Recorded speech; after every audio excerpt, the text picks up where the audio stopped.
Un jeune élève qui se fait harceler, agresser, frapper, racketter. La scène est tirée d'un film québécois diffusé cette semaine aux élèves du cycle d'orientation d'Herborance à Comté. Si on n'en est pas encore à ce stade de violence dans nos écoles, la direction du cycle de Comté a tout de même souhaité collaborer avec la police cantonale pour diffuser un message de prévention. Les forces de l'ordre étaient ainsi présentes vendredi pour transmettre leur message. C'est que sans atteindre le niveau parfois choquant de ce petit film, la violence dans nos écoles augmente aussi. Un constat largement partagé par les élèves. Mais c'est vraiment la violence verbale qui est énormément présente. C'est on traverse la cour, on entend de part et d'autre des insultes, des je vais te taper, je vais te tabasser, des trucs comme ça. T'as de la chance qu'on est aussi, que si on serait dans la rue, tu serais mort, comme ça quoi.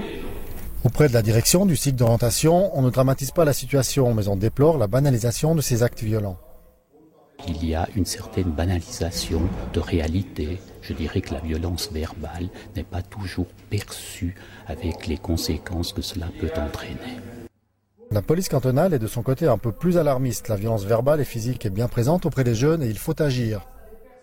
La violence verbale est bien présente dans la cour d'école, la violence physique également, elle apparaît, le racket, etc. etc. On a vu sur des téléphones mobiles ici à Comté il y a déjà 2 ans que certains élèves présentaient des scènes de décapitation à d'autres élèves. Donc pour moi c'est extrêmement choquant et il faut agir. On va vraiment vers quelque chose de plus grave comme la violence gratuite, la violence en bande. Il faut arrêter de dire que ça n'existe pas. Donc ça existe, c'est en augmentation.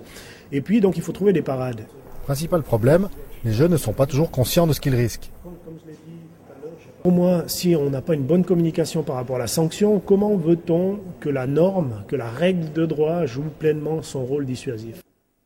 Un rôle dissuasif justement recherché par l'action menée au cycle de Comté. Et pour les principaux intéressés, la démarche est intéressante et peut produire ses effets.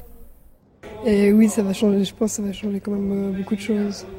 Comme de la conscience, en tout cas même s'il y a certaines personnes qui continueront à le faire, il y aura quand même la petite présence de ce qui s'est passé, ce qui s'est dit, et à mon avis ça va quand même diminuer.